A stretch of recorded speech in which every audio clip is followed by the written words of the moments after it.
Let's go back to Wellington, where we're joined now by business editor Giles Beckford. Hi, Giles. RNZ Oil and Gas taking up the benefits of a big gas discovery. Well, good evening to you, John. Yes, at the annual meeting today, the Chief Executive, Andrew Jeffries, was talking rather fulsomely and positively about the prospects that might come from a big gas discovery off the east coast of the South Island. Now, they have a prospect area called the Bark Prospect, and that has some seismic work done on it. It's regarded as one of the better prospects around the world in deepish water. It's about 80 k's off the coast. And the company is actually positive enough to have commissioned an economic impact report on what would be the effect if there was a big commercial gas find there.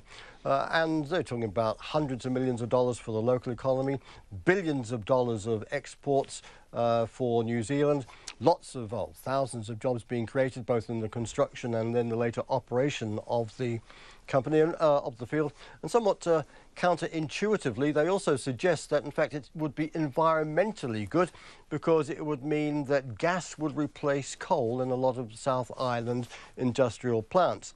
Now, I did speak to Andrew Jeffries a little after that meeting today, and I put it to him that it actually sounded pretty much like a remake of Robert Muldoon's Think Big strategy of the late 70s and early 80s. And I suspect there was a bit of a wry smile on his face. He said, well, the difference between then and now was we're talking about private money being invested. He was talking about public money. So it's up in the air. It's big blue ocean sort of vision, but it's clearly, I think, they are eager to try and drill that area if they can, and certainly it looks like that they'll probably find some partners in due course to be able to do that. Thanks, Giles. Let's change subject entirely, and this is an echo of the big finance company crash that, oh boy, a lot of money was lost in New Zealand during and after the GFC. What's happening now? Well, we spent a lot of time last week, or various media outlets did, talking about the 30th anniversary of the share market crash of the 80s. But yeah, 87. We should think that it was only about a decade ago, in fact a little bit less, that we had an equally cataclysmic financial hit here, and that was all the finance companies that got taken out by the global financial crisis. These are the ones who had lent at pretty high rates to somewhat dubious property developments, and I think the collective worth or collective value of the crashes, and there were 30, 40 companies that went down the gurgler, was around $5 or $6 billion of New Zealanders' investments, and that was for a lot of people that was their retirement savings as well.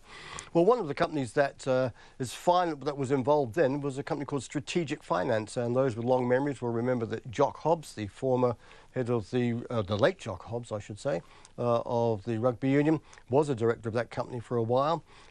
Its receivers have finally decided to draw a line under it. And they've said, look, we've done as much as we can. We've got back as much money as we think we can humanly, feasibly, legally get. And really, it's really just time to say it's over. It's done and dusted. Now, this is a company that lost close to $380 million.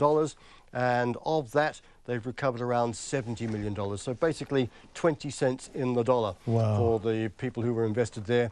And I suspect that there are still some of the recovery jobs out there being done by receivers trying to claw back losses from companies that were in similar situations. And no doubt at some stage or other, people are just going to say, please, no more. Just let it all go away and let it fade as a rather bad memory in history. Yeah, it was a bad memory. Nearly a decade on. It's extraordinary. Some of those directors went to jail, of course, which was... Indeed, they did for somewhat improper accounting procedures, not to mention their lack of fiscal rectitude as directors of the company. Yeah. What happened on the markets today, Giles? Well, speaking of rectitude, we're actually back on the rising tide for shares. The top 50 index gaining about 0.7%. That was 59 points. 8144 is the close. It's in spitting distance, literally, of a record high. For the New Zealand dollar, still on the back foot, 68.4 US cents and 89.1 Australian. Giles Beckford, our business editor. Thanks very much indeed, Giles. It's Sunday night in Washington, approaching bedtime over there, but there may be a few people not sleeping terribly well there tonight. Among them, perhaps President Donald Trump's former National Security Advisor, Mike Flynn, or the President's former campaign manager, Paul Manafort. They're certainly near the top of most lists as the US political establishment and the US media await the first charges arising from Special Counsel Robert Mueller's Russia investigation. Those charges remain sealed until tomorrow. Once they're unsealed, what then? I asked CNN's legal analyst Michael Zeldin. What happens next, procedurally, is they unseal the indictment, the arrest warrant is executed, meaning the person is either arrested, handcuffed and taken off, or their lawyer is called and they're given an opportunity to surrender voluntarily. They appear before a magistrate judge who reads to them the charging document, the indictment, and advises them of their rights to counsel and remain silent and the like. And then they set the case down for a time in the future, not too long, where the individual comes back and enters a plea of guilty or not guilty. So that's procedurally what will happen once the indictment is unsealed. With respect to how big is this news, well, it's big because it's an indictment, but the bigness, if you will, of it depends on who's indicted and for what. I know you're being asked to read the tea leaves, and it's really tough, but you're suggesting that the name in the folder might be Manafort. Is that your sense?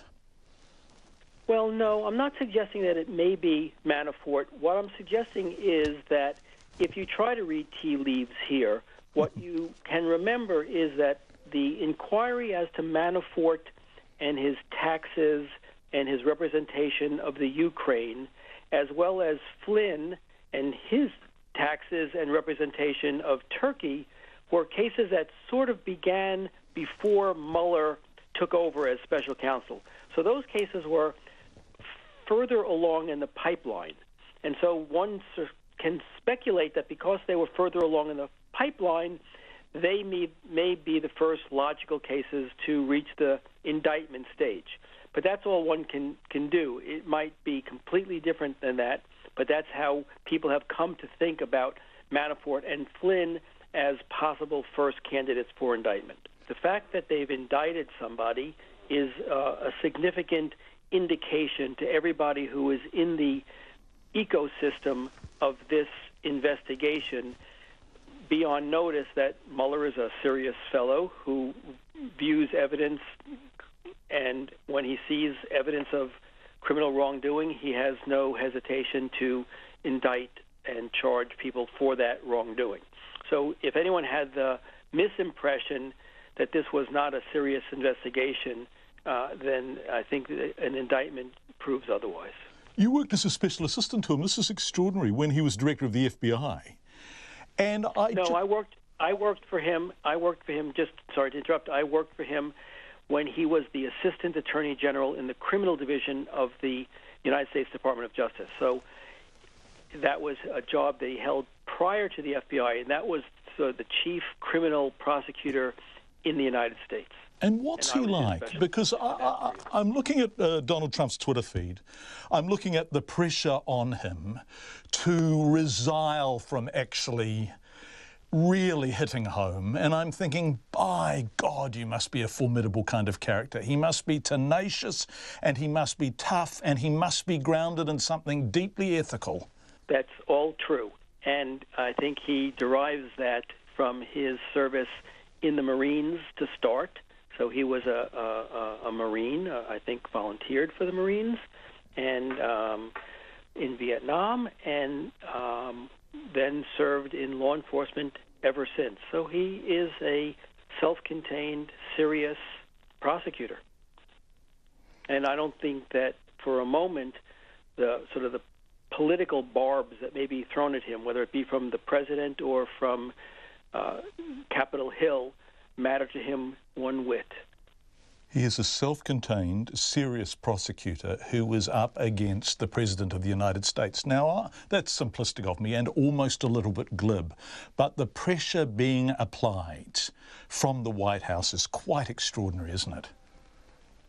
Yes, but not vastly different than what we saw, for example, when President Clinton was under the scrutiny of a special counsel, or when even Ronald Reagan was under the scrutiny of a special counsel in the Iran-Contra case. So when there's an allegation of wrongdoing that reaches the Oval Office and a special prosecutor is appointed, then everybody sits up straight in their chairs because it's a serious matter and no one can take it lightly.